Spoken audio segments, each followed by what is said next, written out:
Hey guys, it's Jen. Today I have off of work, so I'm doing some Susie homemaker type stuff, which I like to do if I have a day off. I've been off for a couple days, so I'm really bored. So I've been canning and making all sorts of stuff. Today I'm going to show you how to can your own jelly. This is homemade jelly that I just made, and I just canned them. If you want to, see, one just popped. If you want to learn how to can stuff, it's a fun hobby. They make great gifts too. I'm probably gonna end up giving these some to my mom, and she'll be happy. All right, if you want to learn how to do this, just keep watching. Okay, so what do you need for canning? You need a big. This is again, this is the water bath canning. Just I don't have a pressure cooker, and this is the only way that I've actually ever done it. So water bath canning, you need a nice big pot. I bought this pot at Walmart for $20 or $18 or something like that. It's a nice big pot. That's my hand. The top gets really hot though, that's the only bad thing. So it came with a rack that lowers the jars down into the bottom of the pot.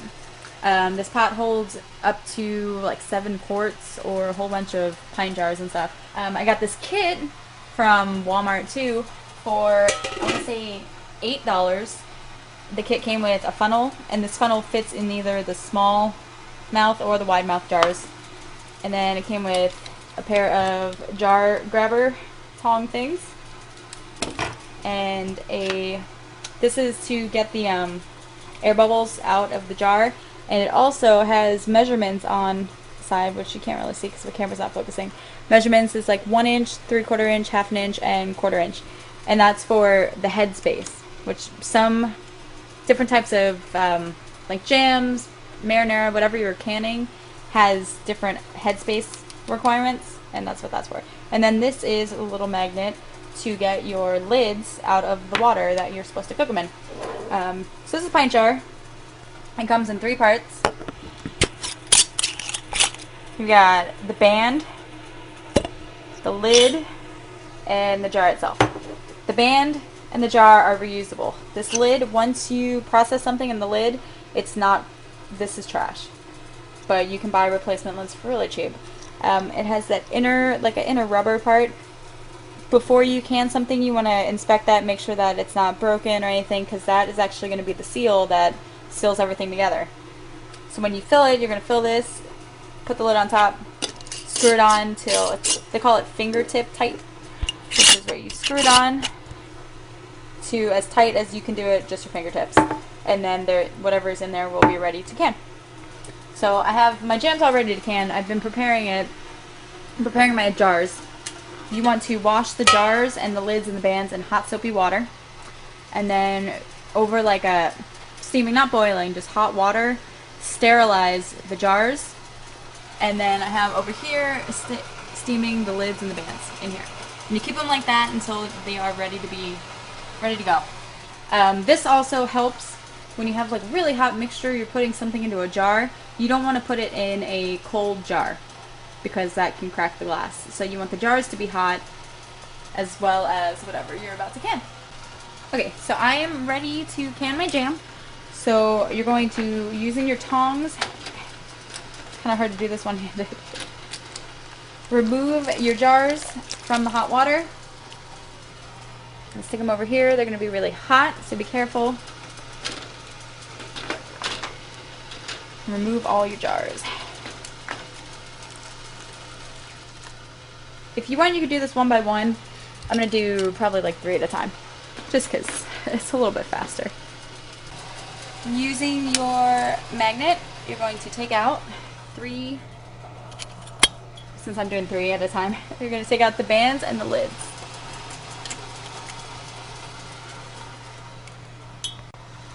Okay, so now you take your funnel, stick it right in your jar. Jar's hot, careful. Careful with the jars, they're really hot. Take your jam, or whatever else you're going to be canning, and ladle it into your jar. Yeah.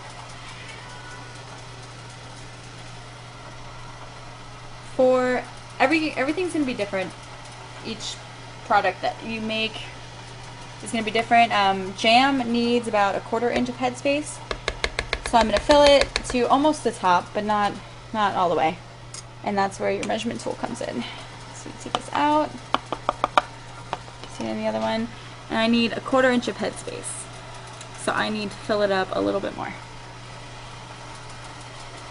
Just a little bit. That's about right. Perfect.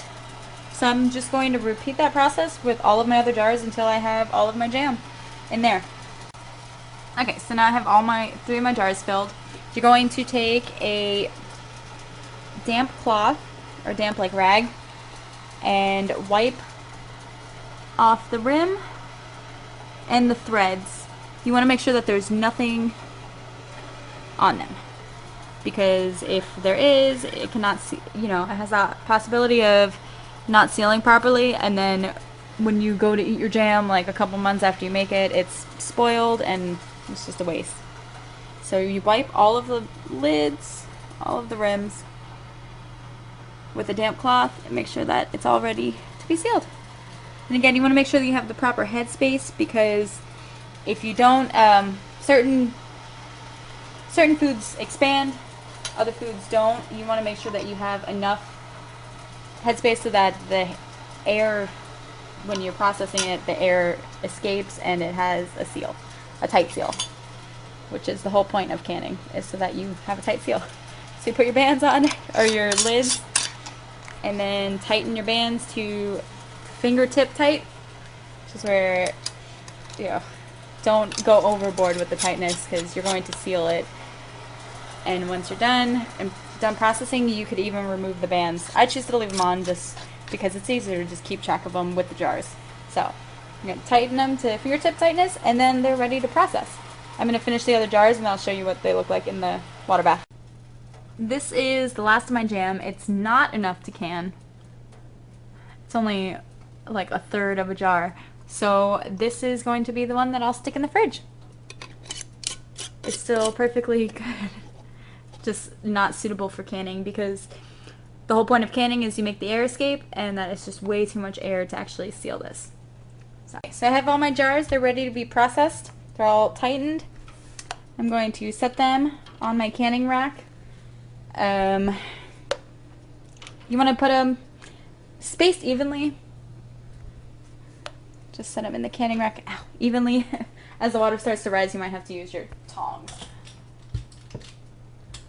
because it's just too hot.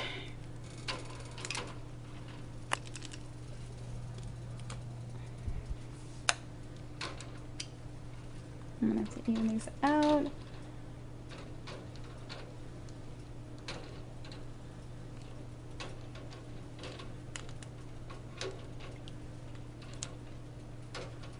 You just want them spaced evenly so that they don't touch and fall over. Wow. And there you go. Got all your cans ready to go. That one in the center. Not really centered very well. You just want them to stand upright. So they're down there. You want at least 1 inch to 2 inches of water over the top of them, just to make sure that they get a nice even bath. Right now I have the heat on like medium low. I'm going to turn it up to medium high. Medium high to high. You're going to bring this to a boil. You start the processing time when it starts boiling. It varies for whatever you're making, like different vegetables is different. I made salsa last night and it took 40 minutes for the salsa. For jam, let me check my paper.